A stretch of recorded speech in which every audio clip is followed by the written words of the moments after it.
جیسے ہی رکشا ہاسپٹل کے دروازے پر رکا، وہ جلدی سے نیچے اتری اور ہاتھ بڑھاتے ہوئے گلالئی کو بھی نیچے اتار لیا۔ اپنے ارد گرد سیاہ شال لپیٹ کر اس نے چہرہ بھی ڈھانپ رکھا تھا۔ بڑی بڑی سبز آنکھوں کے علاوہ کچھ بھی نظر نہیں آ رہا تھا۔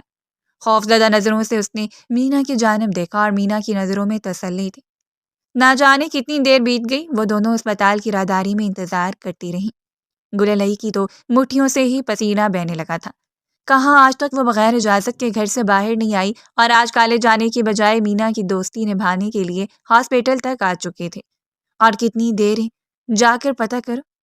کاؤنٹر سے اپنا نقاب مزید کھینچتے ہوئے اس نے تیسری بار مینا کو کہا تھا، جس نے آہستگی سے اس کا ہاتھ دبایا۔ اس سے پہلے کہ وہ کچھ کہتی، اس کے نام کی گونج راہداری میں پھیلی اور وہ فوراً اٹھ کھڑی ہوئی۔ گلالئی بھی ساتھ ہی کھڑی ہو گئی۔ آگے پیچھے دونوں ہی ڈاکٹر کے کمرے میں داخل ہوئیں، جہاں ایک مدبر سی لیڈی ڈاکٹر پیشہ ورانہ مسکراہٹ کے ساتھ ان کی منتظر تھی۔ سلام کرتے ہی وہ دونوں ہی چیئرز پر بیٹھ گئیں۔ دونوں ہی کالج کے یونیفارم میں تھیں۔ ڈاکٹر عجیب حیرانگی سے ان کی جانب دیکھ رہی تھیں۔ جب مینا نے تذبذب کا شکار ہوتے ہوئے بات کا آغاز کیا اور وہ چپ چاپ مینا کا چہرہ دیکھتی رہ گئی۔ آئیے، میں آپ کا الٹرا ساؤنڈ کر لیتی ہوں۔ کچھ حیرانگی کے بعد ڈاکٹر نے اپنے تاثرات پر قابو پا لیا تھا۔ آئے روز ایسے مریضوں سے نمٹنا ان کا پیشہ تھا، اسی لیے یہ ان کے لیے زیادہ حیرانگی کی بات نہیں تھی، جبکہ ہر گزرتا ہوا لمحہ گلالئی کی دھڑکنوں کو بے ترتیب کر رہا تھا۔ اس کا دل اس قدر شوق سے دھڑک رہا تھا کہ اندر کی بےتابی بڑھتی جا رہی تھی۔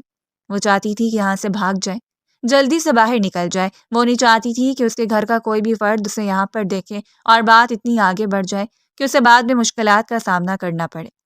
کچھ دیر تک ڈاکٹر جائزہ لیتی رہی۔ ان کی نظریں سکرین پر جمی ہوئی تھیں اور پھر انہوں نے پلٹتے ہوئے ان دونوں لڑکیوں کی جانب دیکھا۔ مینا بھی اپنے پیٹ کو ٹشو سے صاف کرتے ہوئے سامنے آ کر بیٹھ گئی تھی۔ اس کے ہاتھوں میں ایک کپکپاہٹ تھی اور اس کپکپاہٹ کا اندازہ گلالئی کو بھی ہو رہا تھا۔ آپ ماں بننے والی ہیں، چند ہفتوں کا حمل ہے۔ ہو سکتا تھا ڈاکٹر صاحبہ کے لیے یہ بہت معمولی سی بات ہو جسے انہوں نے دہرا دیا، لیکن سامنے بیٹھی ہوئی دونوں لڑکیوں پر جیسے کوئی بم گرا تھا۔ گلالئی نے فوراً اپنا نازک و سفید ہاتھ اپنے لبوں پر جما لیا۔ نقاب گر کر گردن تک آ گیا۔ استغفر اللہ، اس نے زیر دہراتے ہوئے مینا کو دیکھا جو خود بھی پھٹی پھٹی نظروں سے ڈاکٹر صاحبہ کو دیکھ رہی تھی۔ اسے اندازہ نہیں تھا حالات اتنی سنگینی پر اتر آئیں گے، حالانکہ وہ تو معمولی پیٹ درد کا بہانہ کرتے ہوئے گلالئی کو ساتھ لے کر آئی تھی، لیکن یہاں تو سارا معاملہ ہی الٹ تھا۔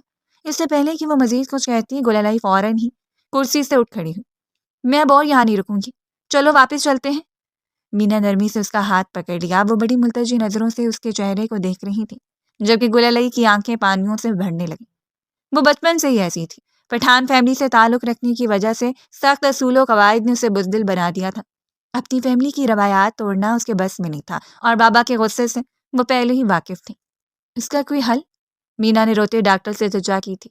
مجھے کوئی بھی دوا دے دے، مجھے سے چھٹکارا مل جائے۔ بیچارگی اس کے چہرے سے صاف نظر آ رہی تھی۔ دیکھیں، میں ایسا کچھ نہیں کر سکتی، یہ ہمارے لیے بہت بدنامی کی بات ہوتی ہے۔ اگر آپ کچھ میڈیسن لینا چاہیں تو میں ریکمینڈ کر دوں گی، ورنہ اب آپ جا سکتی ہیں۔ ڈاکٹر نے چشمہ آنکھوں پر چڑھا کر خود کو مصروف کر لیا، جس کا مطلب صاف تھا کہ اب مزید وہ کوئی بات نہیں کریں گی، اور گلالئی تو وہاں سے یوں بھاگی جیسے پیچھے پلٹ کر دیکھیں گی تو پتھر ہو جائے گی۔ مینا بھی اس کی پیچھے پیچھے تیز قدموں سے چل رہی تھی۔ ہاسپٹل سے باہر آتے ہی وہ فٹ پاتھ پر بیٹھ گئی۔ مینا کے رونے میں اضافہ ہو چکا تھا۔ گلالئی نے اس کے بازو کو پکڑتے ہوئے ہی جھنجھوڑ دیا۔ اب تمہارے رونے کا کیا فائدہ؟ یہ سب کچھ تم کر سکتی ہو، میں تو یقین بھی نہیں کر سکتی۔ مجھ سے غلطی ہو گئی ہے، مجھ سے بہت بڑی غلطی ہو گئی ہے۔ اس نے اپنے کامتے ہوئے ہاتھوں سے گلالئی کے دونوں ہاتھوں کو پکڑ لیا۔ خدا کے لیے میری مدد کرو گلالئی، میرے گھر والے مجھے مار دیں گے۔ اور 20 سالہ گلالئی خود اس بات سے خوفزدہ تھی۔ مینا کی مدد کرنا تو بہت دور کی بات تھی، وہ بھلا کیسے اس کی مدد کر سکتی تھی جو اس معاملے کے متعلق بالکل ہی نہیں جانتی تھی۔ ہم کسی اور ڈاکٹر کے پاس جائیں گے، کوئی بھی طریقہ آزما لیں گے، لیکن مجھے اس بچے سے چھٹکارا چاہیے۔ میں یہ گناہ اپنے سر نہیں پال سکتی۔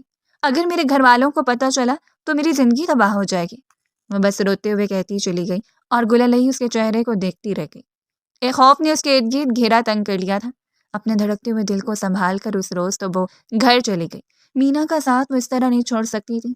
اگر ساتھ نہ بھی دیتی تو اتنی بڑی بات کو کسی اور کے سامنے نہیں دہرا سکتی تھی۔ جب وہ کالج سے واپس آئی تو ذہنی تناؤ اس قدر بڑھ چکا تھا کہ آتے ہی شدید بخار کی لپیٹ میں آ کر وہ سیدھا کمرے میں چلی گئی۔ خود کو لحاف میں چھپا لیا، یوں لگ رہا تھا جیسے وہ سب کچھ مینا کے ساتھ نہیں بلکہ اس کے ساتھ ہوا ہو۔ یہ سب کیسے ہوا ہے؟ مینا کس کے ساتھ منسلک تھی؟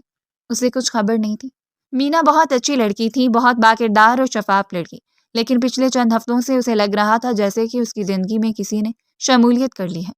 اس کا ہر وقت کھوئے کھوئے رہنا، بات بات پہ مسکرا دینا اور پھر کالج آتے آتے ہی غائب ہو جانا۔ دوپہر کا کھانا بھی اس نے نہیں کھایا تھا۔ شام رخسار بیگم نے اس کے کمرے میں جھانکا اور اس کے قریب آ کر بیٹھ گئی۔ اس نے آگے بڑھتی ان کی آغوش میں اپنا سر رکھ دیا۔ وہ اس کے نرم بالوں کو سلجھا رہی تھی۔ تم جانتی ہو تمہارے بابا بہت غصے میں، تم سے ناراضگی کا اظہار کر رہے تھے۔ اس نے فوراً اپنی آنکھوں کو کھول دیا۔ سرخ آنکھوں سے وہ ماں کو دیکھتی رہ گئی جنہوں نے نرمی سے اس کے کندھے پر ہاتھ رکھا تھا۔ تمہارے کالج سے کمپلین آئی ہے، اور وہ دھک سے رہ گئی۔ خشک لبوں کو تر کرتے ہوئے اس نے تھوک نکلا۔ پورا وجود ہی کانپ اٹھا۔ تم پڑھائی میں دلچسپی نہیں لے رہی۔ کالج کے پروفیسر تمہارے بابا کے اچھے دوست ہیں، اور انہوں نے ہی تمہارے بابا کو بتایا ہے کہ پڑھائی میں تمہاری کنڈیشن کچھ دنوں سے کمزور ہے۔ گلالئی کسی پریشانی کا شکار ہو؟ وہ سوالیہ نظروں سے اسے دیکھتے ہوئے پوچھ رہی تھی، اور اس نے شکر کی سانس لی۔ شکر یہ تھا کہ بابا کو یہ نہیں پتا چلا کہ وہ پچھلے 2 دنوں سے کالج سے ہی غائب ہے۔ یہ مینا اسے کسی روز مروا کر چھوڑے گی۔ دل میں پختہ ارادہ کر لیا تھا، اب وہ مینا سے بات بھی نہیں کرے گی۔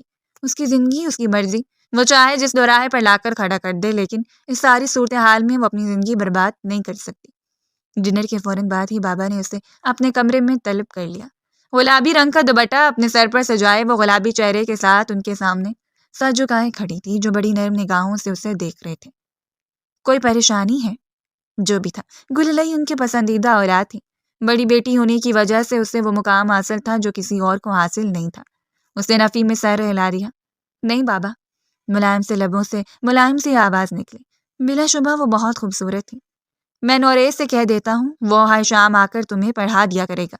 اب اچھا نہیں لگے گا کہ کوئی باہر سے تمہیں پڑھانے کے لیے آئے اور اپنی پڑھائی پر توجہ دو۔ نوریز کے نام نے اس کے دل کی دھڑکنوں کو بڑھا دیا۔ سرخ چہرہ مزید سرخ ہوتے ہوئے جھک گیا، اور نچلے لب کو دانتوں میں دبا کر اس نے اس بات میں سر ہلا دیا۔ اس سے زیادہ اس میں جرأت ہی نہیں تھی۔ نوریز کے نام پر دھڑکنوں کا مچل جانا تو بنتا تھا، کیونکہ وہ بچپن سے ہی نوریز خان سے معصوم تھی۔ ایک وہی شخص تو تھا جس کے بے حد قریب تھا، جو اس پر حق رکھتا تھا، جس کی منقوہ تھی وہ، جس کے روب و دبدبے سے ہی سارا علاقہ گھبرا جاتا، لیکن اس کے سامنے وہ اپنے دل کی بات کہنے سے نہیں جھجکتی تھی۔ مہینے میں 1-2 بار نوریز خان ان سے ملاقات کرنے کے لیے آ جاتا ہے۔ پٹھان فیملی میں اس بات پر شدید پابندی لگا دی جاتی ہے کہ رخصتی سے پہلے لڑکا لڑکی ایک دوسرے سے ملاقات نہ کریں، لیکن وہ نوریز خان ہی کیا جو کسی بھی پابندی کو تسلیم کرے۔ یہ ساری پابندیاں اس کی اپنی لگائی ہوئی ہوتی ہیں، جنہیں وہ تسلیم کر لیتا ہے۔ کبھی اس کے کالج کے سامنے آ جانا، پل 2 پل کے لیے اسے دیکھ لینا، آنکھوں کو ٹھنڈا کر لینا، لیکن پھر بھی وہ آج تک یہ اظہار نہیں کر پایا تھا کہ وہ اس سے محبت کرتا ہے، وہ اس کے لیے پسندیدگی کا مقام رکھتی ہے۔ شاید یہ بات اس کی مردانگی کے خلاف تھی کہ وہ محبت میں کسی عورت کے سامنے جھک جائے، لیکن جو بھی تھا، گلالئی کی آنکھوں کو وہ حسین مرد بڑا بھاتا تھا جو علاقے کی ہر لڑکی کا خواب تھا۔ بابا نے نوریز سے کیا بات کی؟ ان کے درمیان کیا فیصلہ ہوا؟ اس بات سے تو وہ واقف نہیں تھی، لیکن دوسرے ہی دن شام کے وقت وہ اپنی بڑی سی گاڑی میں اسے پڑھانے آ گیا۔ لاکھ مصروفیت، لیکن گلالئی سے زیادہ مصروفیت کوئی ہو ہی نہیں سکتی۔ چاہے گھنٹے بھر کے لیے ہی ٹائم نکالنا ہو، لیکن گلالئی کے لیے وہ انکار نہیں کر سکتا تھا۔ نہ ہی مردان خانہ اور نہ ہی زنان خانہ، ان دونوں کو پڑھائی کے لیے ایک علیحدہ کمرہ منتخب کیا گیا جس کے دروازے کھلے رہتے، رخسان بیگم کا آنا جانا لگا رہتا، اور وہیں بیٹھ کر وہ نوریز سے پڑھائی میں مدد لے سکتی۔ اپنی کتابیں اٹھائی، وہ دروازے تک آئی۔ دہلیز میں کھڑے ہو کر اس نے صوفے پر براجمان اس شاندار سے مرد کو دیکھا تھا، جو کندھوں پر بے نیازی سے شال رکھے اپنی گھنی مونچھوں تلے انابی لبوں کو سختی سے ایک دوسرے میں پیوست کیے، ہاتھ کی مٹھی بنا کر تھوڑی کے نیچے رکھے اسے بڑی گہری نظروں سے دیکھ رہا تھا۔ آج پورے 1 مہینے کے بعد وہ اس کے سامنے تھا۔ گلالئی نے ناراض نظروں کو جھکا دیا، چاہے اسے 1 ماہ بعد ہی دیکھا تھا، لیکن ناراضگی فوراً کود کر آنکھوں میں آ پڑی۔ السلام علیکم۔ آہستگی سے سلام کرتے ہوئے کتابوں کو میز پر جما کر وہ سامنے بیٹھ گئی۔ وعلیکم السلام۔ گل، کیسی ہو؟ وہ ہمیشہ اسے گل کہہ کر مخاطب کرتا۔ اس کے دل آویز لہجے کا اثر تھا کہ جیسے کمرے کی ہر چیز نے پلٹ کر اس کے حسین چہرے کو دیکھا۔ حسین نظروں کے انتخاب بھی حسین ہوتے ہیں۔ گہرے مہرون کلر کے لباس میں، مہرون شال میں سر پر جمائے وہ اتنی دلکش لگ رہی تھی کہ نوریز خان کی آنکھوں میں سکون اترتا چلا گیا۔ ہم کو بس تھوڑا سا مسئلہ ہے، وہ حل کر دے، باقی ہم خود سمجھ لیں گے۔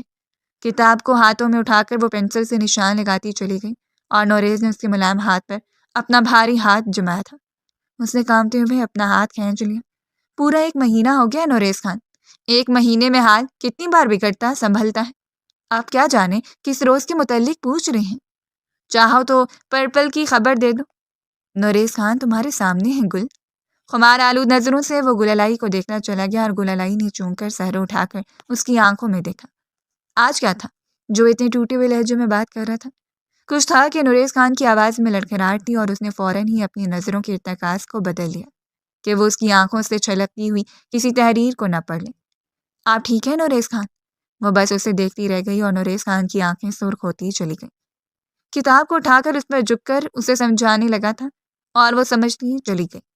ٹھیک آدھے گھنٹے کے بعد وہ اٹھ کھڑا ہوا. شال کو ایک بار پھر سلجھا کر کندھے پر رکھا تھا. رخسار بیگم کی لائی ہوئی چائے ٹھنڈی ہو گئی.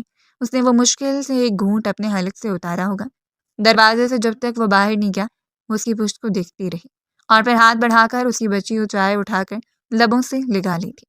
ٹھنڈی چائے اس کے حلق سے اترتی ہوئی اس کی رگوں میں سکون بھرتی چلی گئی.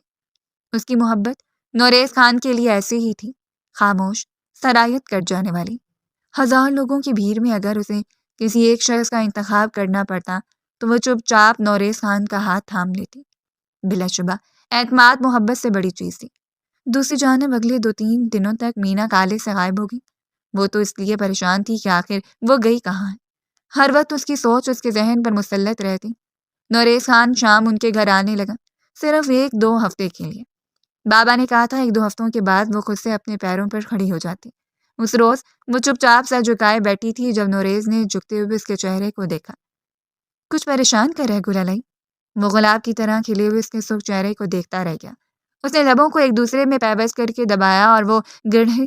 نوریز خان کا دل دھڑکا گیا. اس کے دل نے تمنا کی تھی وہ ہاتھ کی انگلی سے انہیں چھو لے. ہم کو پریشانی ہے نوریز خان. اپنی سرخ انگلیوں کو چرخاتے ہوئے اس نے دراز پلکیں اٹھا کر نوریز خان کو دیکھا تھا. نوریز خان کی جان قربان، ہمارے جیتے جی پریشانی گل کے چہرے پر اچھی نہیں لگ رہی. ہر بات میں فلرٹ کرتے ہوئے وہ اس کے چہرے کو مزید گلابی کر دیتا. آپ ایسا کریں گے تو ہم اپنے کمرے میں چلے جائیں گے نوریز خان. اور اس نے ہنستے ہوئے صوفے کی پشت سے ٹیک لگا لی. ہم کو بتاؤ کیا پریشانی گھیرے ہوئے ہے گل؟ وہ اس بار سنجیدگی سے پوچھ رہا تھا اور گلالئی نہ جانے کتنی دیر اس کے چہرے کو دیکھتی رہ گئی. شاید پریشانی کا شکار تھی کہ اسے نوریز خان کے سامنے اس بات کا ذکر کرنا چاہیے یا نہیں. اور بلاخر بھری بھری نظروں کو جھکا کر اس نے اپنے دل کی بات پوچھ لی. کیا پریگننٹ ہونے کے لیے شادی کرنا ضروری ہے؟ اس کا سوال ایسا تھا کہ نوریز خان چونک گیا. وہ جو شرم و حیا میں کی وجہ سے اس کے سامنے سر اٹھا کر بات نہیں کرتی تھی، اتنی بڑی بات کہہ رہی تھی. آج سے پہلے گھر کی کسی لڑکی نے شاید ہمت نہیں کی ہوگی کسی کے سامنے ایسے الفاظ دہرانے کی. اس کے چہرے کی رنگت پل بھر میں بدل گئی. کیسی بات کر دی تم نے؟ کس نے کہا یہ سب؟ وہ جانتی ہوئی اس کے چہرے کو دیکھ رہا تھا. کسی نے نہیں نوریز خان. نوریز خان کے بدلتے ہوئے لہجے کی وجہ سے وہ مزید گھبرا گئی، لیکن اب بات نوریز خان کو تجسس میں ڈال چکی تھی. تھوڑی سی اس کے چہرے کو تھامتے ہوئے اوپر اٹھا کر اس نے اس کی آنکھوں میں دیکھا تھا. نوریز خان کی آنکھوں کا رنگ بدلا ہوا تھا. اس کے اندر عجیب سی ہلچل مچی ہوئی تھی جبکہ اس چیز کو اس کا غصہ تصور کر رہی تھی. ہم کو معاف کرو، ہم نے بس یوں ہی کہہ دیا. نوریز خان فوراً وہ اٹھ کھڑی ہوئی اور نوریز نے سختی سے اس کا ہاتھ پکڑ لیا تھا. بیٹھو، ہمیں بتاؤ گلالئی بات کیا ہے؟ اس کا سوالیہ نظریں بہت گہری تھیں، اتنی گہری کہ گلالئی کے ہاتھ باقاعدہ کانپنے لگے. وہ شدید شرمندہ تھی اور ساتھ ہی ساتھ خوف اس قدر زیادہ تھا کہ دل بری طرح دھڑک رہا تھا. ہماری دوست ہے مینا. اور اسے لگا تھا. نوریز خان کے چہرے کی رنگت پل بھر میں بدل گئی. مینا پریگننٹ ہے، ابھی اس کی شادی نہیں ہوئی. وہ شادی سے پہلے ماں بن گئی ہے. اب وہ پریشان ہے، کالج جانا بھی بند کر دیا. اسی لیے پوچھ رہی تھی آپ سے. نوریز خان کے چہرے کی رنگت بے تحاشا سرخ ہو گئی. وہ فوراً اٹھ کھڑا ہوا تھا. ہاتھوں کو پشت پر باندھے وہ بس سرخ نظروں کو گلالئی کے چہرے پر جمائے کھڑا تھا جیسے اسے نگلنے کے لیے بےتاب ہو، اور اپنے لبوں کو کچلتے ہوئے بس ادھر ادھر دیکھ رہی تھی. سمجھ نہیں پا رہی تھی کہ اسے نوریز خان کے سامنے اس بات کا ذکر کرنا چاہیے تھا یا نہیں، لیکن وہ اتنی بری طرح پھنس چکی تھی کہ اگر ذکر نہ کرتی تو نہ جانے نوریز خان اس کے بارے میں کیا کیا اندازے لگا لیتا. کیا وہ تمہاری اچھی دوست ہے؟ تم کب سے جانتی ہو اسے؟ اس کی آواز جیسے کسی گہرے کنویں سے آ رہی تھی. گلالئی فوراً کھڑی ہو گئی. 2 سالوں سے جانتی ہوں، لیکن آپ اس کا ذکر کسی سے نہیں کریں گے، ہماری قسم. اس نے اپنی گردن پر ہاتھ رکھتے ہوئے نوریز خان کو دیکھا تھا جس کے جبڑے سختی سے بھینچے ہوئے تھے. ہاتھ پشت پر باندھے وہ کسی گہری سوچ میں گم تھا، کوئی نہیں جانتا تھا۔ اور پھر اس کے چہرے پر نظریں جمائے ہوئے وہ پلٹا اور پلٹ کر کمرے سے باہر نکل گیا۔ اس کے حلق میں اٹکی ہوئی سانس برآمد ہے۔ یہ اتنی بڑی بات نہیں تھی۔ اسے لگا کہ نوریز خان کل جب آئے گا تو وہ اسے مزید سمجھائے گی کہ وہ کسی سے بھی اس بات کا ذکر نہ کرے۔ اسے سمجھائے گی کہ مینا اس کی دوست ہے، لیکن اس بات کے بعد وہ خود مینا سے دوری اختیار کر لے گی۔ بلا شبہ مینا اچھی لڑکی ہے، غلطیاں ہر انسان سے ہو جاتی ہے، لیکن وہ ایسی لڑکیوں کے ساتھ پھر بھی دوستی نہیں رکھے گی جو نوریز خان کو پسند نہ ہو۔ وہ نوریز خان کی منقوہ ہے، اس سے محبت کرتی ہے، اور محبت کا اظہار ایسے پہلے محبت میں اعتماد سے زیادہ درجہ رکھتا ہے۔ لیکن یہ اس کی خام خیالی ثابت ہوئی۔ اگلے دن ہی گھر میں عجیب سا ہنگامہ تھا۔ نوریز خان کے والدین ان کے گھر موجود تھے۔ گھر میں پریشانی کی لہر دوڑی ہوئی تھی، اور اس کے بابا بس یہی کہہ رہے تھے کہ انہوں نے اتنا جلدی ابھی کچھ نہیں سوچا، اس بات کے لیے 2-3 سال انتظار کرنا پڑے گا۔ لیکن وہ اپنی ضد پر اٹکے ہوئے تھے۔ شام ہی اسے اپنی ماں سے معلوم ہوا کہ نوریز خان فوراً رخصتی چاہتا ہے۔ وہ حیران کھڑی تھی۔ رخصتی چاہتا ہے؟ لیکن کیوں امو جان؟ وہ آگے بڑھتی ان کے قریب بیٹھ گئی تھی، اور رخسار بیگم حیرانگی سے اس کا نازک چہرہ دیکھتی رہ گئی۔ میں نہیں جانتی، بس یہ نوریز خان کا فیصلہ ہے۔ وہ علاقے کا سربراہ ہے۔ تمہارے تایا حاکم خان کے بعد سربراہی اس کے ہاتھ میں ہے۔ جو فیصلہ نوریز خان کرے گا وہی فیصلہ تسلیم کیا جائے گا۔ لیکن پھر بھی تمہارے بابا ضد پر اٹکے ہیں۔ اس کا دل بری طرح دھڑک رہا تھا۔ اسے پڑھنے کا کس قدر شوق تھا، کچھ بننا چاہتی تھی۔ ابھی اس کی عمر ہی کیا تھی، اور نوریز خان وہ اتنی جلد بازی پر کیوں اتر آیا تھا؟ شاید اس لیے کہ اسے مینا کی طرح برکردار سمجھ رہا تھا، یا پھر اس لیے کہ وہ اس کی وجہ سے خوف کا شکار ہو گیا کہ وہ غلط صحبت میں پڑھ کر وہ سب نہ کر لے۔ وہ تو پہلے ہی اسے کالج بھیجنے کے خلاف تھا، اور اس نے یہ بات بتا کر گویا اپنے پیروں پر کلہاڑی مار دی۔ اس کے پاس موبائل نہیں تھا، لیکن اسے ہر حال میں نوریز سے بات کرنی تھی۔ اس شام اس نے اپنے بھائی سے موبائل لے لیا۔ ہم کو ایک دوست سے پڑھائی کے بارے میں بات کرنی ہے، اور اس کے 17 سالہ بھائی نے اپنا موبائل اس کی ہتھیلی پر جما دیا۔ صرف 2 منٹ ہے، میں دروازے کے باہر کھڑا ہوں، اور اپنی دوست سے کہنا مجھے دوبارہ کال نہ کریں۔ تم فکر نہ کرو، میں اسے سمجھاؤں گی اور اس کا نمبر بھی ڈیلیٹ کر دوں گی۔ تسلی آمیز لہجے میں اس نے کہہ تو دیا تھا، اور راکم نے اس کی بات مان بھی لی۔ ایسا کیسے ہو سکتا تھا کہ راکم کے موبائل میں نوریز کا نمبر نہ ہو؟ اس نے ڈھونڈتے ہوئے ڈائل کر لیا، اور کچھ ہی دیر کے بعد کال پک کر لی گئی۔ نوریز خان کے سلام کے جواب کے بعد اس نے فوراً کہہ دیا تھا میں آپ سے بات کرنا چاہتی ہوں، گل علیہ بات کر رہی ہوں۔ اور بھلا نوریز خان اس کی آواز نہیں پہچانتا تھا؟ اسے تو ایک لمحے میں یہ اندازہ ہو گیا تھا کہ وہ گل علیہ ہے۔ سن رہا ہوں، اس نے مختصر بات کی۔ نوریز خان، کیا ہم سے کوئی غلطی ہوئی ہے؟ تایا اور تائی کو آپ نے بھیجا رخصتی کے لیے؟ کیا آپ کو ہم پر اعتماد نہیں ہے؟ وہ رو پڑی تھی، آنسو چھلک کر اس کے رخساروں کو بھگو کے۔ دوسری جانب خاموشی چھائی رہی۔ ہو سکتا ہے ہمیں خود پر اعتماد نہ ہو۔ گل، ہم تمہیں کھونا نہیں چاہتے۔ ہم دونوں کے لیے بہترین حل ہے کہ تم ہماری دسترس میں آ جاؤ، اس سے پہلے کہ وقت اور حالات تمہیں ہم سے دور کر دیں۔ اس نے التجا کی تھی، لاکھ منت سماجت کی، لیکن اس مختصر وقت میں وہ کیا کہہ سکتی تھی جب راکم باہر دروازے پر کھڑا تھا۔ کچھ ہی دیر کے بعد کال منقطع کر دی گئی۔ اس نے نمبر ڈیلیٹ کر دیا اور موبائل راکم کے حوالے کر دیا۔ تم اپنا سہیلی سے بات کرتے ہوئے رو رہی تھی؟ راکم نے اس کے سرخ آنکھوں کو دیکھا تھا۔ تم جاؤ، تم نہیں سمجھو گے لڑکیوں کی بات۔ نظریں جھکا کر وہ اپنے ناخنوں کو کریدتی رہی۔ اس کے کالج جانے پر پابندی لگا دی گئی۔ اس کے باپ نے کہہ دیا تھا کہ تقریباً 3 ہفتوں کے بعد اس کی رخصتی ہے، اور رخصتی کا فیصلہ چونکہ ہو چکا ہے، اسی لیے اب اس کا کالج جانا بیکار ہے۔ وہ خود بھی افسردہ تھے۔ انہوں نے گل علیہ سے وعدہ کر رکھا تھا کہ اس کی تعلیم مکمل کروائیں گے، لیکن آج خود ہی ہار گئے۔ اس نے ملتجی ہو کر بابا کو دیکھا تھا، اور وہ اس سے زیادہ ہارے ہوئے تھے۔ ہمیں مجبور مت کرو گل علیہ، نوریز خان کا فیصلہ ہم ماننے پر مجبور ہیں، اور ویسے بھی لڑکیوں کا تعلیم حاصل کرنا بیکار ہی ہے۔ رونے کے علاوہ اور کوئی چارہ نہیں تھا۔ نوریز خان سے ملاقات ممکن نہیں تھی، اور دوبارہ وہ اس سے بات نہیں کر سکتی تھی۔ رخصتی کی تیاریاں زور و شور سے شروع ہو گئی۔ کالج بند کروا دیا گیا، بس کتابوں کا ڈھیر ہے اس کے ٹوٹے بکھرے خوابوں کی طرح اس کی آنکھوں کے سامنے ردی میں ڈال دیا گیا۔ لڑکیوں کی زندگی بھی بس عجیب ہوتی ہے، ایک قید مسلسل کی طرح، جہاں سے نکلنے کے خوابوں میں وہ وقت ضائع کر دیتی ہیں، اور جب اس قید سے نکل کر دوسری قید میں جاتی ہیں جس سے وہ در حقیقت آزادی سمجھتی تھیں، تب انہیں اندازہ ہوتا ہے کہ وہ بس ایک قید خانے میں آزادی کے سہانے خوابوں کے ساتھ زندگی جینے کا حق رکھتی ہیں۔ انہیں کبھی باپ کی مرضی کے مطابق چلنا پڑتا ہے، کبھی شوہر کی مرضی کے مطابق، اور کبھی معاشرے کی مرضی کے مطابق۔ مینا سے تو اسے نفرت ہو چکی تھی۔ مینا کے غلط قدم نے اس کی زندگی کو بھی بگاڑ ڈالا۔ بلا شبہ وہ اس کی بہترین دوست تھی، چاہے وہ پنجابی لڑکی تھی، لیکن پھر بھی ان دونوں کی خوب جمتی۔ ہمیشہ وہ دونوں ایک دوسرے کے ساتھ وفادار رہیں۔ مینا کس حال میں تھی، اس کے ساتھ کیا ہوا، یہ تو وہ نہیں جانتی تھی، کیونکہ اس کی زندگی کچھ ایسے گرداب میں پھنس گئی جہاں اسے بس اپنی فکر کرنا تھی۔ وہ نہیں جانتی تھی نوریز خان کو کس بات کی جلد بازی ہے، وہ کس بات کا بدلہ لے رہا ہے، اسے بد کردار سمجھ رہا ہے یا شکوک و شبہات کا شکار ہے۔ ہر رسم کو نبھاتے ہوئے وہ اتنی حسین لگ رہی تھی کہ ہر ایک کی نظر اس پر ٹک جائے۔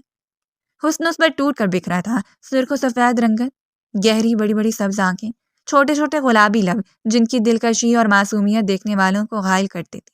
وہ بات کرتی تو گالوں پر پڑنے والے گہرے گڑھے مقابل کی توجہ بات سے ہٹا دیتے تھے۔ سننے والے کے لیے فیصلہ مشکل ہو جاتا کہ وہ اس کی بات سنے یا اسے دیکھے، اور وہ ساری خوبصورتی صرف نوریز خان کا حق تھی، جس کے لیے ایک عرصے سے اس نے خود کو سنبھال کر رکھا ہوا تھا۔ بھاری کامدار لباس میں سر پر گھونگھٹ گر رہا ہے، وہ زنان خانے میں موجود تھی۔ سرخ و سفید ہاتھوں پر مہندی کے خوبصورت ڈیزائن بنے ہوئے تھے، کاجل سے لبریز آنکھیں اداس تھیں۔ رخصتی سے پہلے بابا نے اسے سینے سے لگا لیا۔ وہ پھوٹ پھوٹ کر رو پڑی، جیسے اس کے چلے جانے سے ہر چیز اداس ہو گئی۔ گاڑی میں وہ آ کر بیٹھی، نوریز خان اس کے پہلو میں بیٹھا ہوا تھا۔ وہ شاید جانتا تھا کہ وہ سر جھکا کر رو رہی ہے، اس نے اپنے مضبوط ہاتھ اس کی نرم ہتھیلی میں ڈال کر انگلیوں میں پھنسا کر ہلکا سا دبایا تھا۔ یہ پہلی مرتبہ تھا جب اس کے قریب آ کر اس کے لمس کو محسوس کرتے ہوئے اسے اپنے ہونے کا یقین دلا رہا تھا۔ مختلف رسومات کے بعد اسے زنان خانے سے اٹھا کر نوریز خان کے کمرے میں منتقل کر دیا گیا۔ وہ تو مردان خانے میں یوں پھنسا تھا کہ دوبارہ اس کی ایک جھلک بھی نہیں دیکھ پائی۔ رہ رہ کر اسے اپنی کتابوں کا خیال آ رہا تھا، اپنے خوابوں کا، اور مینا کتنی ایکسائٹیڈ تھی۔ وہ اس کی شادی کے لیے اسے بار بار کریدتے ہوئے کہتی تھی، تم جب دلہن بنو گی تو میں اشتیاق سے سامنے بیٹھ کر دیکھتی رہوں گی، جانے وہ کس حال میں ہوگی۔ نوریز خان کمرے میں داخل ہوا تو وہ بس ناراض سی نظروں کو جھکائے بیٹھی رہ گئی۔ نوریز خان کو بھی شاید اندازہ تھا، اسی لیے اس کے سامنے بیٹھ کر دیر تک اس کی آنکھوں کو دیکھتا رہا۔ نہ جانے کیوں اس کے چہرے پر کیوں سرخی چھائی جا رہی تھی۔ نرمی سے اس کے ملائم ہاتھوں کو اپنے ہاتھوں میں دبوچ کر وہ ان پر ماتھا ٹیک گیا۔ مجھے معاف کر دو گلالئی۔ اس کا چہرہ بے تحاشا سرخ ہو رہا تھا اور گلالئی حیرت سے اسے دیکھتی رہ گئی۔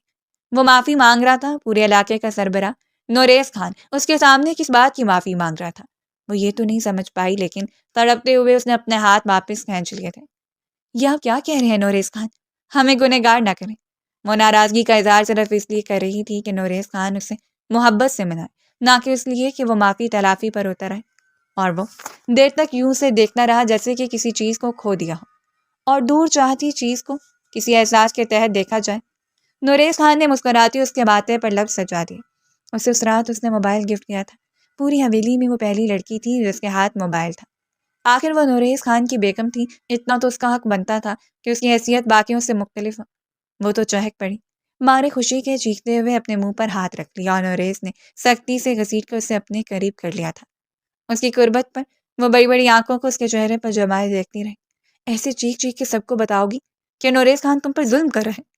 اس کی گرم سانسیں گلالئی کے چہرے کو مزید سرخ کر رہی تھیں، اور اس کی بات کا مفہوم سمجھتے وہ سمٹ کر رہ گئی۔ ہم کو معاف کرو، ہم سے غلطی ہو گئی ہے۔ بے حد معصومیت سے اس نے سرگوشی کی، اور وہ جو اسے اپنے اتنا قریب دیکھ کر اب دور کرنے کا ارادہ نہیں رکھنا تھا، اسے اپنی اوپر گرا گیا۔ لیکن ہم ایسی غلطی نہیں کریں گے جس کے باعث ہمیں اپنی دسترس سے دور جانے دیں۔ اس کی سربراہی دار گردن پر اپنے لب رکھتے ہوئے اسے یوں عقیدت سے چھو رہا تھا کہ جیسے وہ کوئی معجزہ ہو۔ اس رات اس کے پہلو میں سمٹتے ہوئے وہ معتبر ہوتی جا رہی تھی۔ سارا غصہ جا کی طرح بیٹھ گیا۔ اس نے سوچا تھا کہ وہ نوریز خان سے دل لگائے گی، اپنے ٹوٹے ہوئے خوابوں کا حساب مانگے گی، مجھ سے پوچھے گی آخر وہ اتنا سنگ دلی پر کیوں اتر آیا۔ لیکن نوریز خان کی محبت نے اسے وقت ہی نہیں دیا کہ وہ کچھ پوچھ پاتی۔ اس وقت بھی وہ اس کے سینے پر سر رکھے ہوئے تھی، اور وہ نرمی سے اس کے بالوں میں انگلیاں چلا رہا تھا۔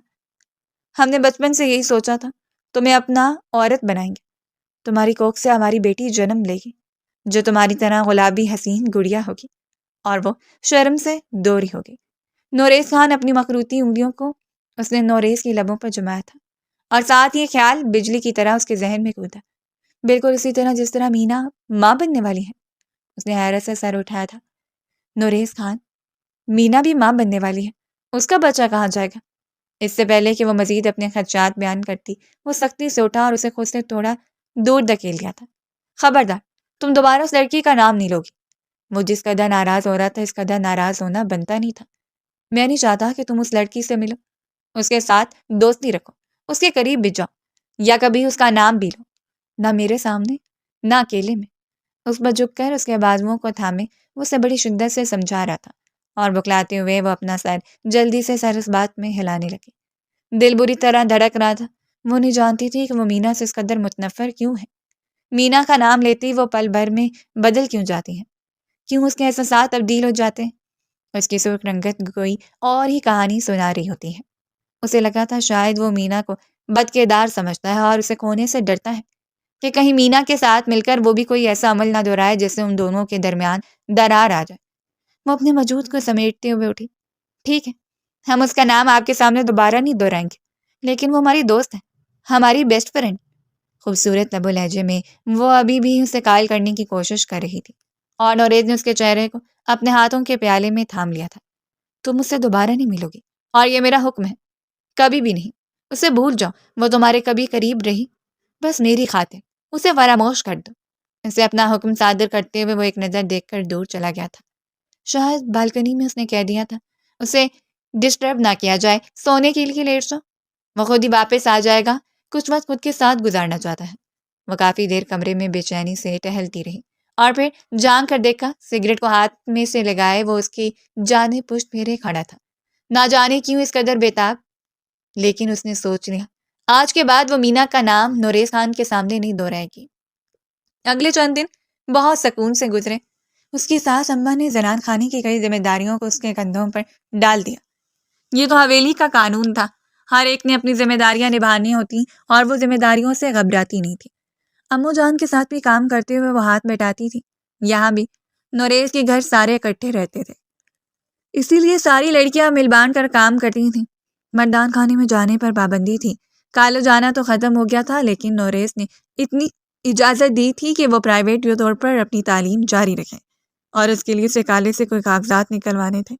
اس نے نوریز سے کہہ دیا، اور نوریز اسے 2 ہی دنوں کے اندر اندر کالج لے کر گیا۔ اس روز اس کا ارادہ تھا کہ وہ صبح کالج جائے گی، وہاں سے اپنے کاغذات لے کر وہ سیدھا امو جان کے پاس جائے گی، شام تک وہیں رکے گی۔ اگر نوریز نے اجازت دی تو رات میں وہیں رک جائے گی اور پھر واپس آ جائے گی۔ ارادہ تھا کہ شاید اسے مینا بھی کالج میں مل جائے۔ نوریز کو شاید اب یقین تھا کہ وہ دوبارہ اس نام کو نہیں دہرائے گی۔ وہ باہر گاڑی میں ہی رکا رہا۔ جب وہ اندر چلی گئی اپنے کاغذات لانے کے بعد، اس وقت وہ سیڑھیوں سے اتر رہی تھی جب اسے مینا کی کزن ندا نظر آئی۔ اس کے قدم خود بخود وہیں جم گئے۔ مینا تم یہاں کہیں بھی نہیں تھی، اور ندا بھی اسے دیکھتے ہوئے اس کے قریب آ گئی۔ میں نے سنا ہے تمہاری شادی ہو گئی ہے گلالئی، تم تو پہلے سے زیادہ خوبصورت ہو گئی۔ اس نے گلالئی کو بناؤ سنگار والے چہرے کو دیکھا، وہ مسکرائی تھی اور پھر ندا کے قریب چلی آئی۔ کیا تمہیں مینا کے بارے میں معلوم ہے؟ ندا نے عجیب نظروں سے ادھر ادھر دیکھا اور پھر نفی میں سر ہلا دیا۔ اگر تم مینا کے بارے میں جانتی ہو تو مجھے بتا، وہ کس حال میں ہے، کالج کیوں نہیں آتی جاتی؟ اور ندا نے بے فکری سے کندھے اچکا دیے تھے۔ تو مجھے اپنا نمبر دے دو، میں مینو تک پہنچا دوں گی۔ ہمارا ان کے گھر آنا جانا نہیں ہے، اور نہ ہی اس کے بارے میں کوئی خیر خبر۔ وہ بری رنگت والی لڑکی تو سرے سے ہی مکر گئی، اور بادل نخواستہ اسے ندا کو اپنا نمبر دینا پڑا۔ اس نے نوریز سے ہٹ کر یہ سب کچھ کیا تھا، شاید نوریز کبھی اس کی اجازت نہ دے۔ تم آج ہی جا کر یہ نمبر مینا کو پہنچا دینا، اور اسے کہنا کہ مجھے پہلے میسج کرے، اس کے بعد ہی کال کرے، یا پھر میں خود اس سے بات کروں گی۔ وہ وہاں سے نکل کر چلی گئی۔ باسی بھی گاڑی میں اس کے ذہن میں عجیب و غریب خیالات گردش کرتے رہے۔ نوریز نے اسے ابو جان کے گھر چھوڑ دیا تھا۔ اس کے آنے سے گھر میں کافی چہل پہل تھی، بہت سکون۔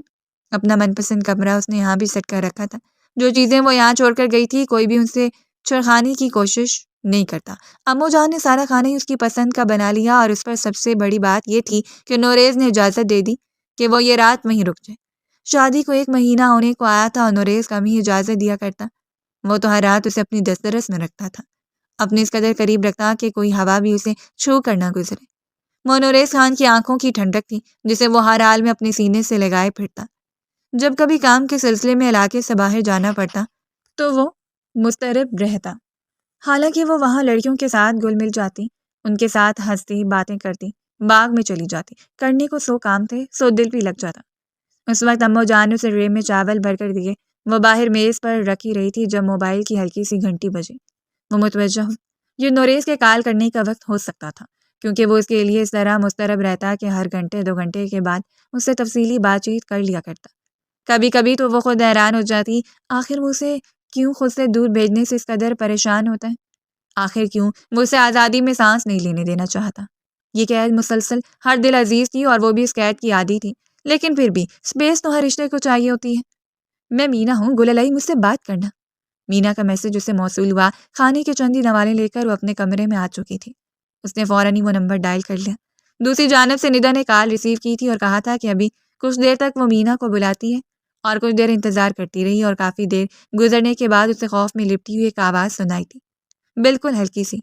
مینا، کیسی ہو تم؟ ہماری شادی ہو گئی ہے نوریز خان سے۔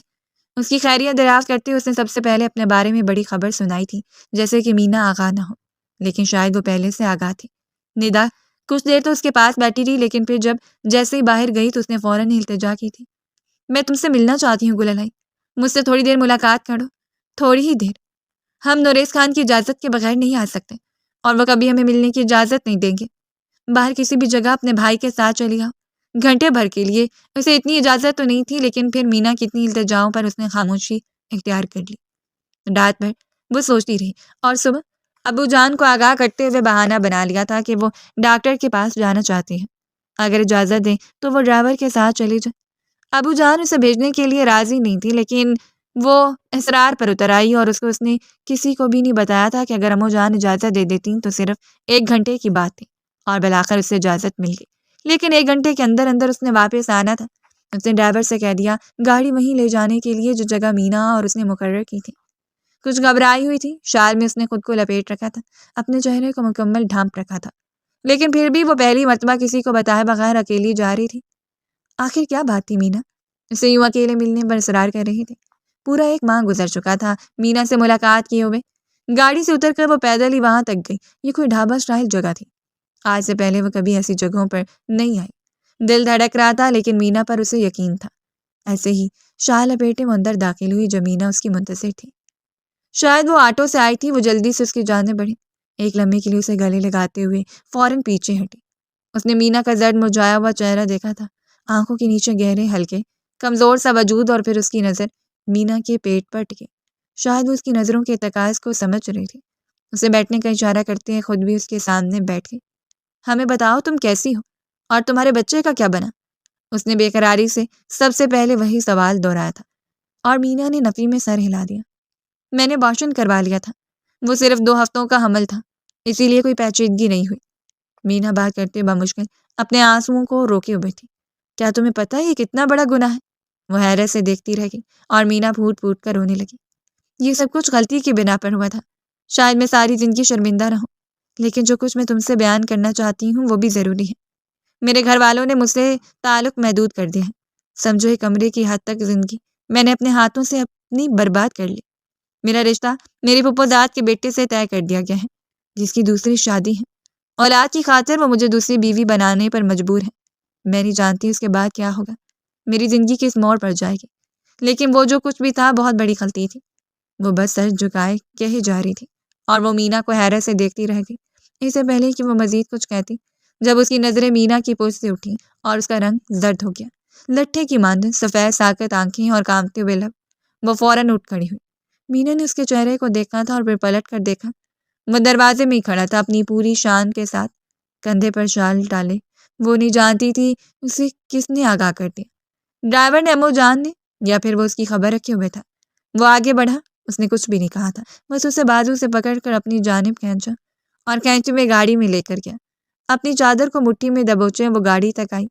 نوریز نے چپ چاپ اسے گاڑی میں ڈال دیا۔ دوسری گاڑی ڈرائیور لے کر واپس چلا گیا تھا۔ وہ اسے لے کر گھر واپس جا رہا تھا، سنجیدہ تاثرات کسی پتھر کی طرح، لیکن بے تحاشا سرخ آنکھیں، شاید اس کے اعتماد کے ساتھ کھیلا گیا تھا۔ اس نے کہا بھی تھا کہ وہ کبھی بھی مینا سے تعلقات بنانے کی کوشش نہ کرے، اس کے ساتھ جھوٹ نہ بولے، اور اس نے بیک وقت دونوں کام کر لیے۔ وہ بس چپ چاپ اس کے قدموں میں بیٹھ گئی۔ معاف کر دے ہمیں نوریز خان، اور نوریز خان نے دھکیلتے ہوئے اسے وہیں فرش پر گرا دیا تھا۔ ہر بار معافی نہیں ہوتی، اگر ہم نے تمہیں روکا تھا تو تمہیں رک جانا چاہیے تھا، اور پھر ایسا ہی ہوا، اگلے کتنے ہی دنوں تک اس نے بات چیت ترک کرتی تھی۔ وہ نہیں جانتی تھی کہ آخر یہ گناہ اس قدر بڑا کیوں ہے کہ اس کی سزا بھی اس قدر بڑی ہے۔ وہ نوریز کے لیے تڑپ رہی تھی اور وہ اس سے انجان بنا ہوا تھا۔ چند دنوں کے لیے وہ علاقے سے باہر چلا گیا، اپنے شہر میں بنے ہوئے فارم ہاؤس پر جہاں وہ اکثر چلا جایا کرتا۔ کوئی کال یا رابطہ نہیں تھا۔ اس روز بھی ڈرائیور نے ہی اس سے بتایا کہ وہ شہر والے فلیٹ میں واپس آ چکے ہیں۔ اپنی ساس امی، جو کہ اس کی تائی اماں بھی تھیں، ان سے اجازت لی تھی اس نے کہ وہ فلیٹ پر نوریز خان کو ملنے جائے گی۔ ڈرائیور کے ساتھ نہیں بلکہ اپنے بھائی راکم کے ساتھ۔ وہ اسے وہاں جا کر منانا چاہتی تھی، لیکن تائی امی کو اس نے کہہ دیا کہ نوریز خان نے اسے خود بلایا ہے۔ وہ چاہتے ہیں کہ وہ دونوں مل کر شاپنگ کر لیں، اور تائی امی کو کیا اعتراض ہو سکتا تھا۔ اس نے راکم خان کو بلا لیا۔ وہ اس کے ساتھ شہر جانا چاہتی تھی تاکہ کوئی ڈرائیور اسے آگاہ نہ کر دے۔ وہ چاہتی تھی کہ اس سے خود منائے، اسے سرپرائز دے۔ ہفتہ بھر ہونے کو آیا تھا اور اب تو وہ ایک خوشی بھی سمیٹے جا رہی تھی جس کا کل اسے اندیشہ گزرا اور اس نے ابھی تک کسی کو نہیں بتایا تھا۔ جس وقت وہ نوریز خان کے بازوؤں میں سمٹ کر اسے بتائے گی کہ وہ باپ بننے والا ہے، وہ ساری ناراضگی کو ترک کر دے گا۔ اس روز اس نے خوبصورت بناؤ سنگار کیا، نوریز خان کا پسندیدہ جوڑا پہنا۔ پہلے بھی وہ ایک بار اس کے فلیٹ پر جا چکی تھی، اسی لیے اس کے بارے میں وہ بہت اچھی طرح جانتی تھی۔ راکم خان نے اسے دروازے پر ہی اتار دیا۔ اسے شاید کسی کام کے سلسلے میں جانا تھا، سو وہیں سے وہ واپس پلٹ گیا۔ چوکی دار اسے دیکھ کر حیران ہوا تھا۔ شال کو کندھے پر ڈالے پورے اعتماد سے وہ چلتی ہوئی اندر آ گئی۔ چہرے پر ایک خوبصورت مسکراہٹ رقص کر رہی تھی، آنکھوں کی چمک بتا رہی تھی کہ وہ کس قدر خوش ہے۔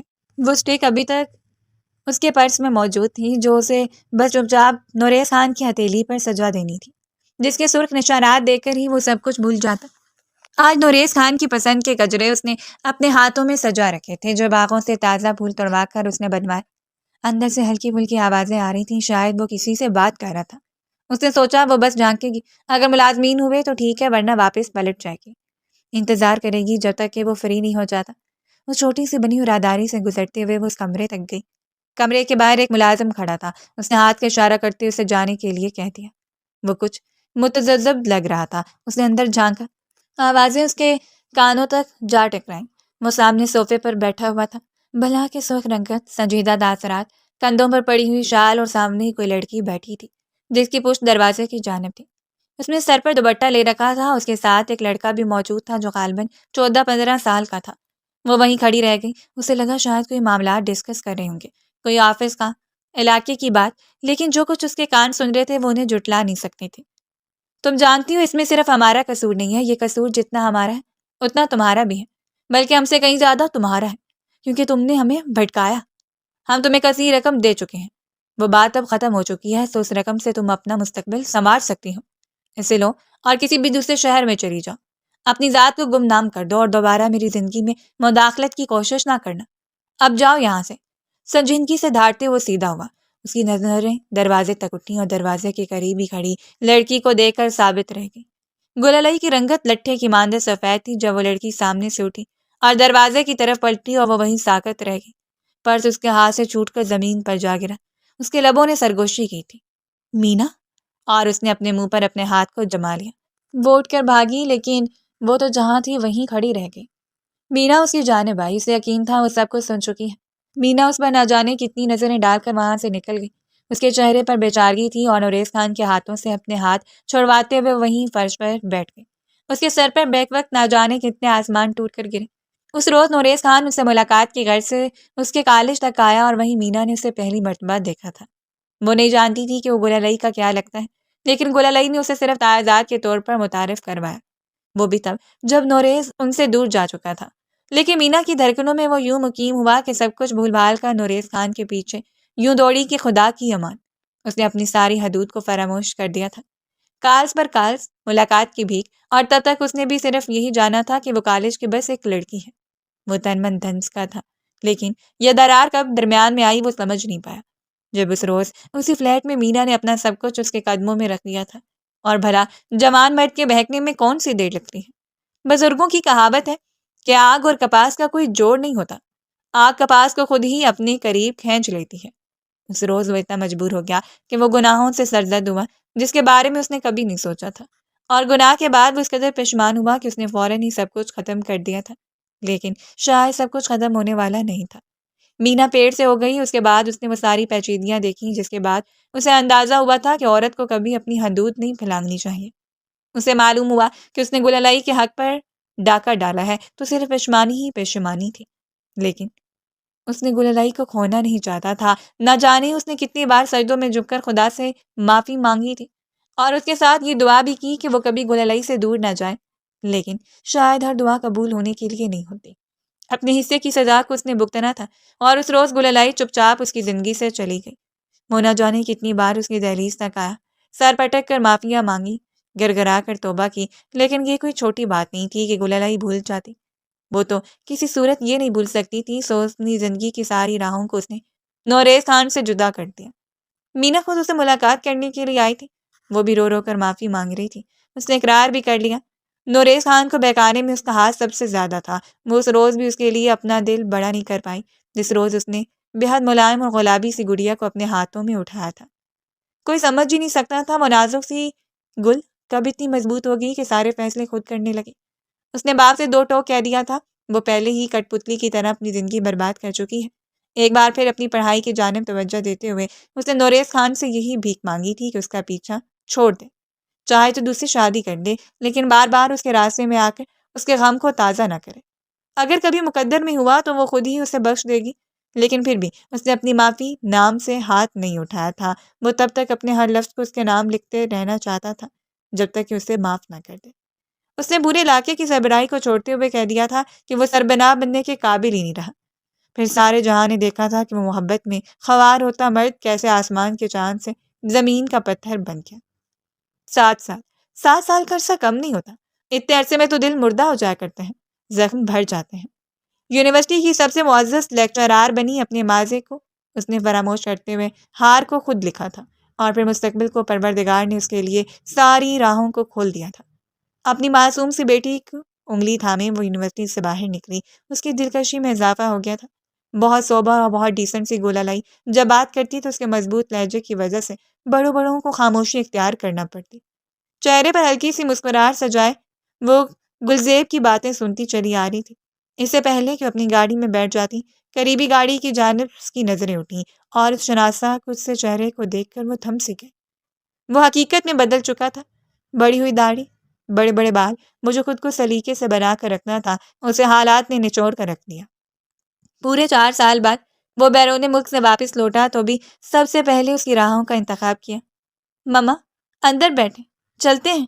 گلزیب ان کو حیرت سے دیکھ رہی تھی، جس کی نظریں بس ایک ہی زاویے پر جم گئیں۔ وہ قدم قدم چلتا ان کے قریب آیا اور پھر اس نازک سی گڑیا کو دیکھتے ہوئے وہیں سڑک پر بیٹھ گیا۔ گھٹنوں کے بل بیٹھ کر وہ اس کے ننھے ننھے ہاتھوں کو تھام کر ان پر بوسے دے رہا تھا، اور دور کھڑی وہ بس روئے جا رہی تھی۔ سر جھکا کر وہ شدت سے رو رہی تھی جیسے آج بھی دل کا غم تازہ ہو۔ عورت سب کچھ بھول جاتی ہے لیکن مرد کی بد کرداری کو نہیں بھول سکتی۔ یہ فراموش کرنا اس کے لیے سب سے مشکل کام ہے کہ اپنے دل کے اس غم سے وہ نظریں موڑ لے کہ اس شخص نے اسی طرح کسی اور کو اپنی دسترس میں رکھا جس طرح سے رکھا تھا۔ اٹھتے ہوئے اس کے سامنے آ گیا، اسے یوں دیکھ رہا تھا جیسے صحرا میں بھٹکا ہوا شخص ایک عرصے کے بعد پانی کو دیکھے۔ اور کتنی سزا باقی ہے گل؟ بہتی آنکھوں سے وہ پوچھ گیا، اور وہ جو سر جھکائے بس آنسو چھپانے کی کوشش میں ہلکان تھی پھوٹ پھوٹ کر رو پڑی۔ ایک طویل مدت کے بعد وہ دونوں آمنے سامنے تھے۔ ایک غلطی تو خدا بھی بخش دیا کرتا ہے، اور پروردگار اس قدر غفور رحیم ہے کہ معاف کرنے والوں سے محبت کرتا ہے، لیکن پھر بھی اس نے معاف کرتے کرتے 7 سال لگا دیے۔ 7 سال کا خسارہ کم تو نہیں تھا، شاید انا کو توڑنا مشکل تھا، معاف کرنے سے زیادہ۔ اس روز اس کی جانب سے لکھے گئے معافی نامے پر گل الائی کی جانب سے دستخط ہو گئے۔ اس روز وہ پورے 7 سالوں کے بعد اس کے سینے سے لگی، اور وہ اس شدت سے اسے خود میں سمیٹ چکا تھا جیسے لا علاج مرض میں مبتلا شخص کو آخری سانسوں کے درمیان زندگی کی نوید بخش دی جائے، جیسے کہ اس کے گلے میں چپکنے والے چند قطرے آب حیات کا کام کریں۔ کبھی کبھی کرنا پڑتا ہے، اپنی زندگی کی تکمیل کے لیے دل بڑا کرنا پڑتا ہے، اپنے ارد گرد پھیلے ہوئے رشتوں کو محرومی سے بچانے کے لیے سب کچھ بھول جانا پڑتا ہے، اور ایک نیا آغاز لینے میں کیا حرج ہے؟ ایک بدترین اختتام سے بہتر ہے کہ ایک نیا آغاز کر لیا جائے، تاکہ جسموں کی دوری کے سبب وہ 2 روحیں ساری زندگی نہ بھٹکتی رہیں جنہیں ایک دوسرے کے لیے بنایا گیا ہو، جو ایک دوسرے کو مکمل کرنے کے لیے بنی گئی ہوں، اور انہوں نے بھی ان 2 روحوں کی تکمیل کے لیے سارے احساسات کو مکمل کر دیا تھا، کیونکہ اب مزید دوری ناقابل برداشت ہے۔ یہ طویل سزا کافی تھی۔ اگر وہ عمر قید یا سزائے موت میں لکھ دیتی تو بھی اختتام یہی ہونا تھا۔ کسی کی زندگی میں بے جا مداخلت کرنے سے پہلے سوچیں کہ آپ وہ مقام کبھی حاصل نہیں کر سکتے جو ان کا من پسندیدہ شخص حاصل کر چکا ہے۔ ایک لمحے کے لیے انسان بھٹک سکتا ہے لیکن پسند نہیں بدل سکتا، اور اگر کبھی آپ کا من پسند شخص کسی جرم کا مرتکب بن جائے تو اس کے مقدر میں سزا لکھتے لکھتے کبھی بھی ہم اپنے مقدر میں بھی وہ سزا لکھ دیتے ہیں جو ہمیں ساری عمر بھگتنا پڑتی ہے۔ امید ہے ہماری آج کی سٹوری آپ کو پسند آئے گی۔ اگر آپ کو پسند آئے تو اپنا فیڈ بیک لازمی دیں، کیونکہ ہم منتظر رہیں گے آپ کی قیمتی الفاظ کے جو ہمارے لیے خوبصورت اثاثہ ہیں۔